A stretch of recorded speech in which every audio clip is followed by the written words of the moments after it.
Directa. La extinción de dominio, solución contra el crimen organizado, es de lo que nos platica en esta ocasión el maestro Alfonso Partida Caballero, a quien damos la bienvenida. Gracias por acompañarnos. Muchas gracias. Un saludo a todo el público que siempre está ávido de este tipo de cuestionamientos que se hacen a la autoridad, porque la extinción de dominio no es la primera vez que se plantea en las cámaras, tanto locales como federales, sino que ha habido tumbos constantes en este caso que son muy preocupantes. Y bueno, aquí la cuestión es dilucidar los puntos neurálgicos para que se entienda de qué se trata. La propiedad privada adquirida legalmente es un derecho fundamental protegido por la Constitución, la ley y sobre todo el derecho internacional. Su reconocimiento está sujeto al cumplimiento de su función social, al orden público y al bienestar general. En consecuencia, queridos escuchas, este derecho no puede ser reconocido cuando se trate de bienes obtenidos de actividades ilícitas, ni gozarán de protección constitucional ni legal cuando sean destinados a ellas. Las actividades ilícitas, en especial las manifestaciones de criminalidad organizada, afectan gravemente los derechos fundamentales y constituyen una amenaza para el desarrollo sostenible y la convivencia pacífica. Por lo tanto, existe la imperiosa necesidad de fortalecer la lucha contra la delincuencia a través de un mecanismo legal que permita al Estado proceder sobre sus bienes. Se trata de pegarles en el órgano que más le duele a la delincuencia, que es la bolsa. La extinción de dominio es un instrumento jurídico dirigido contra los bienes de origen o destinación ilícita. Como tal, es un instrumento de política criminal que busca complementar el conjunto de medidas institucionales y legales adoptadas por varios países. Por su naturaleza y alcance, se constituye en un mecanismo real y efectivo y una respuesta eficaz contra el crimen organizado, ya que se enfoca exclusivamente en la persecución de toda clase de activos que integran la riqueza derivada de la actividad criminal. En algunos países ha sido contundente la participación, sobre todo en Estados Unidos, en Colombia, en Brasil y en algunas otras latitudes. La extinción de dominio procederá, en este caso, contra bienes que sean producto de actividades ilícitas, bienes que sean instrumento de este tipo de actividades y sobre todo sus productos, bienes que prevengan de la transformación o conversión parcial o total, física o jurídica, del producto, instrumentos u objeto material de actividades ilícitas. También bienes de origen lícito utilizados para bienes de ilícita procedencia. Por otro lado, también hay que decirlo, pues, en este caso, para explicarlo correctamente, sobre qué bienes se pueden aplicar. Bienes inmuebles, terrenos, ejidos y objetos que estén relacionados con la comisión de alguno de los delitos antes mencionados, así como recursos económicos en cuentas bancarias, en efectivo, de cualquier otra forma que también estén relacionados con estas actividades. En días pasados, el Congreso de la Unión estableció un marco de delitos que se busca sean los que se ataque, porque son los que enmarcan las actividades que más benefician a la delincuencia organizada, y se refiere de manera concreta a delitos cometidos por actos de corrupción. O sea, ojo, servidores públicos, actos de corrupción.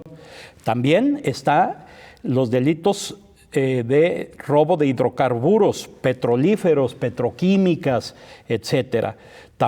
También los recursos de procedencia ilícita como el lavado de dinero y la extorsión. Este catálogo se agrega a los delitos que ya existen y que nunca ha funcionado en México, sobre todo la extinción de dominio que marca el artículo 22 constitucional y que son delitos graves como trata de personas, daños contra la salud en sus modalidades distintas. También se agrega el delito cometido por servidores públicos y por supuesto ya estaba implícita el secuestro. Esta figura, estimados televidentes, establece la pérdida del derecho de propiedad. O sea, el Estado se hace cargo de estos bienes ilegales, cuya adquisición proviene de una fuente ilícita. Y en este caso, pues por supuesto el Estado entra en sustitución de poseedor y de propietario. Existe también, para que le demos la justa dimensión, porque aquí se habla de violación de derechos humanos, pero ¿cómo puede haber violación de derechos humanos cuando los bienes son ilícitos, ¿no? Y entonces hay un decomiso preventivo. El Ministerio Público podrá realizar un aseguramiento de propiedades o cuentas bancarias de forma preventiva, incluso cuando no se haya planteado aún la petición de inicio del juicio de extinción. Ello para prevenir que los bienes puedan verse afectados. Esto es el derecho penal del enemigo en pleno siglo XXI. Los objetivos de la extinción de dominio son, en este caso, es reducir la capacidad financiera que tiene mucha el crimen organizado y sobre todo la económica.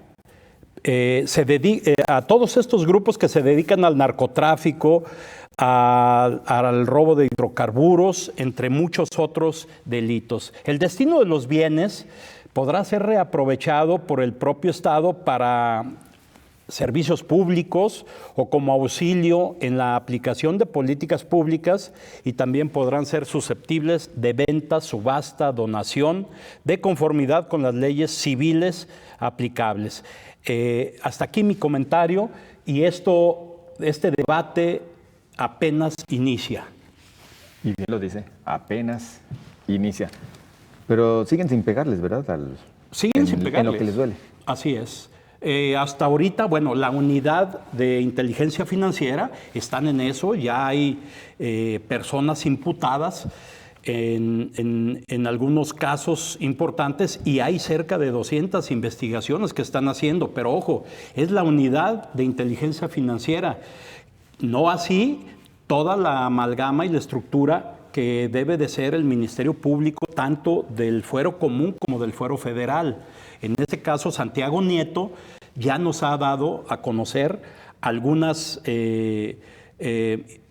cuestionamientos que les ha hecho a empresarios que han visualizado actividades ilícitas, etcétera. Entonces, en este caso es muy importante porque en Jalisco no existe una unidad de inteligencia financiera como lo existe en Tamaulipas. En Tamaulipas la unidad de inteligencia financiera ya tiene imputado y en la cárcel a un exgobernador de Tamaulipas y a 2 más exgobernadores imputados.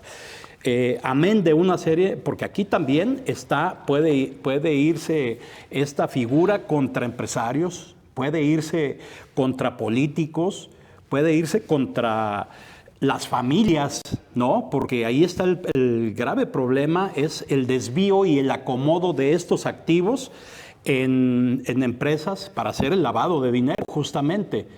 Pero desgraciadamente siempre se meten los políticos para nombrar a personajes que no dan resultados y que desvían las investigaciones. Ahí está el problema del asunto, y aquí tenemos varios cuestionamientos que hacerle a los políticos, ¿no? Maestro, desafortunadamente ya se nos agotó el tiempo, pero sí le tengo que preguntar. Sí. Porque este tema de la extinción del dominio yo lo vengo escuchando desde con Felipe Calderón. Sí. Claro, ahora hay sus modificaciones, ya mencionó algunos rangos, pero en aquella ocasión también había mucha expectativa y no pasó nada. ¿Qué análisis hace de Santiago Nieto para ahora sí confiar? Bueno, de que está trabajando, de que está imputando delincuentes, de que está habiendo recuperación de activos, todo esto te dice, porque bueno, en un esquema de seguridad no te vayas a lo que dicen los políticos, vete a los resultados. Que ahora sí hay. Ahora sí hay. Aquí hay una ley estatal de extinción de dominio. Hubo 6 jueces nombrados, hubo una unidad especializada en la fiscalía y simple y sencillamente la dejaron morir por inanición. Y los jueces, los 6 jueces que fueron nombrados para este fin, pues simple y sencillamente el gobierno de Jorge Aristóteles no les otorgó un solo peso para su funcionamiento. Algo huele muy mal ahí, casi podrido. Pero bueno. Pues maestro Alfonso Partida, muchísimas gracias. Gracias a ustedes.